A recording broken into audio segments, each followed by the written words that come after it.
সংস্কারের বিষয়ে ঐক্যমত্য এবং হালনাগাদ ভোটার তালিকা হলেই নির্বাচনের তারিখ ঘোষণা করা হবে জানিয়েছেন প্রধান উপদেষ্টা ডক্টর মোহাম্মদ ইউনূস। যুক্তরাষ্ট্রের নিউ ইয়র্কে IMF এর ব্যবস্থাপনা পরিচালকের সঙ্গে বৈঠকে তিনি কথা বলেন। এছাড়া তিনি বিভিন্ন উচ্চ পর্যায়ের বৈঠক করেন। Desk report.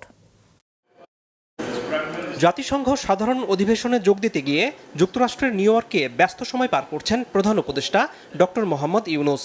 সাধারণ অধিবেশনের ফাঁকে জাতিসংঘের সদর দপ্তরে রোহিঙ্গা সংকট নিয়ে একটি উচ্চ পর্যায়ের সাইড ইভেন্টে যোগ দেন তিনি, যেখানে তিনি বলেন বাংলাদেশের ক্যাম্পগুলোতে মিয়ানমার থেকে 12 লাখ রোহিঙ্গা আশ্রয় নিয়েছে, যেখানে প্রতি বছর 22,000 নতুন শিশু জন্ম নিচ্ছে।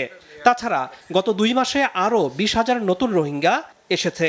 সব মিলিয়ে অর্থনৈতিক ও পরিবেশগত সমস্যা, নিরাপত্তা ঝুঁকি এবং দেশের উন্নয়ন বাধাগ্রস্ত হচ্ছে। Over the deteriorating security situation and instability in the bordering region, including sporadic group fighting and criminal activities. All international, regional and national actors, including UN Security Council, ASEAN and other friends of Myanmar, need to acknowledge and incorporate in it their approach.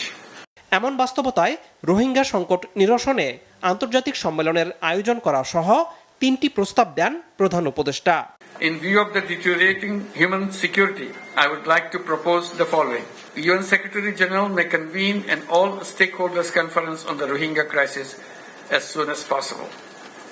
The conference should review the overall situation of the crisis and suggest innovative and forward-looking ways out.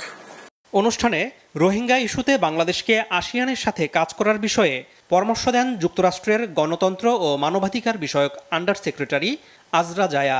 তিনি আরও জানান, রোহিঙ্গাদের সহযোগিতার জন্য যুক্তরাষ্ট্র বাংলাদেশকে প্রায় 199 million মার্কিন ডলার অতিরিক্ত সহায়তা দেবে। পরে ডক্টর ইউনূস ক্লিন্টন গ্লোবাল ইনিশিয়েটিভের সভায় সাবেক মার্কিন প্রেসিডেন্ট বিল ক্লিন্টনের সঙ্গে একই মঞ্চে বক্তৃতা করেন, যেখানে ডক্টর ইউনূস নতুন বাংলাদেশ গড়তে সকলের সহায়তা চান। They want to make this Bangladesh called New Bangladesh. They said we put the reset button, old is gone. So please help them, support them so that their dream comes true. And this is the responsibility we take together, and you'll be here with us in that dream, making that dream come true. জাতিসংঘের সাধারণ অধিবেশনের ফাঁকে সৌহার্দ্যপূর্ণ পরিবেশে প্রধান উপদেষ্টা বৈঠক করেন যুক্তরাষ্ট্রের প্রেসিডেন্ট জো বাইডেনের সঙ্গে। দুই নেতার সাক্ষাতের পর হোয়াইট হাউসের এক বিবৃতিতে বলা হয়, প্রেসিডেন্ট বাইডেন দুই সরকারের মধ্যে আরও সম্পৃক্ততাকে স্বাগত জানিয়েছেন এবং বাংলাদেশকে তার নতুন সংস্কার কর্মসূচি বাস্তবায়নে মার্কিন সহায়তা অব্যাহত রাখার আশ্বাস দিয়েছেন। জাতিসংঘ সদর দপ্তরে কানাডার প্রধানমন্ত্রী জাস্টিন ট্রুডোর সাথেও বৈঠক করেন ডক্টর ইউনূস। ট্রুডো বাংলাদেশে প্রাতিষ্ঠানিক সংস্কারের ক্ষেত্রে সরকারকে সহযোগিতার আশ্বাস দেন। এছাড়াও ইতালির প্রধানমন্ত্রী জর্জিয়া মেলোনির সঙ্গে বৈঠক করেন তিনি।